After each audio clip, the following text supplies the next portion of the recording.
My name is Santiago Giraldo. I'm an internist with ProCare Odessa Internal Medicine Associates, and this is Ask a Doc.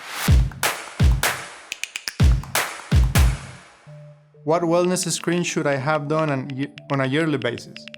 So this question is a pretty broad question. It depends on your age.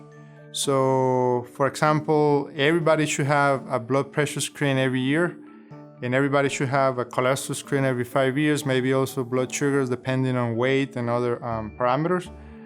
But once you get into the 40s and 50s, then that changes a little bit. If you're a woman, then you need your pap smears, of course, yearly or every 3 years after the age of 21.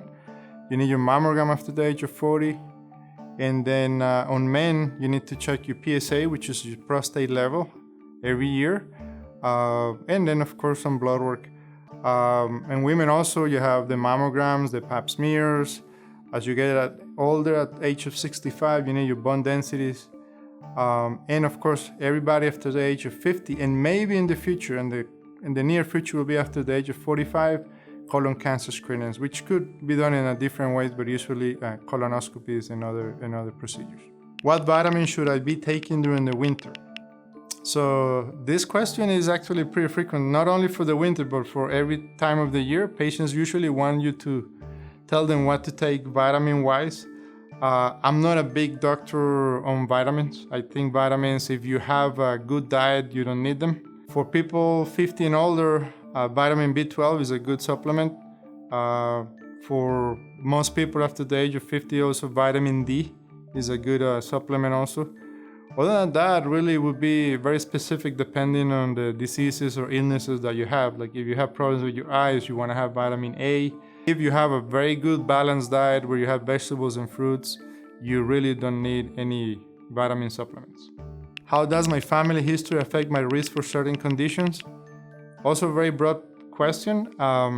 Everything that your parents or your family has predisposes you for something in the future. That doesn't mean you inherit what they have, but you inherit the predisposition to have it. So you're at a higher risk of having certain things. For example, colon cancer. If you have a first-degree relative, that means parents, brothers, sisters, or siblings with colon cancer, then you might be more predisposed to have colon cancer.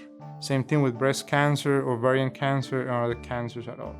If you have a history of diabetes, high blood pressure, heart disease in the family, so you're more predisposed to have it. So I like to always tell my patients two things. One is there are things you can change and things you can't change. So things you can change is your weight, is your habits, for example, smoking, drinking, eating healthy, exercising. So those things you can change. Things you can't is your genetics. So that's what you get the risk from your family. For example, if your dad is a diabetic, had a heart attack at age of 50, so you probably have a more risk of having those. So of course, there's things that are in the family that increase your risk of getting some diseases. How could high blood pressure affect my health down the road? High blood pressure sometimes is called the silent killer. Why? Because sometimes you don't feel anything and you have it high. Unless you go and check it, you're never gonna know if you have it high. What happens when your blood pressure stays high for prolonged periods of time or for many years? Then you can have damage on your heart, increase the risk of heart attack, increase the risk of strokes, increase the risk of brain damage, dementia, and other problems. You can have the risk of damaging your kidneys and getting to renal failure.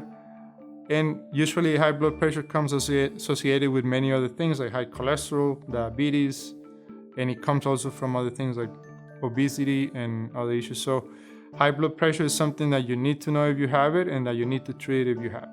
How does sleep impact my health? Sleep is a very important part of health and it's a very important part of life. So not only because you rest on those times, but it has been shown in research that when you sleep is when your brain kind of dumps all the trash that it has, biochemical things that it has in there, and it just dumps it out and cleans itself. So when you don't have a good sleep, you accumulate all those substances, and there's a theory saying that that could be a reason why people get dementia and other diseases, Alzheimer's, Parkinson's, and other things. So sleep is important, not only for rest, but for other things like cleaning your brain.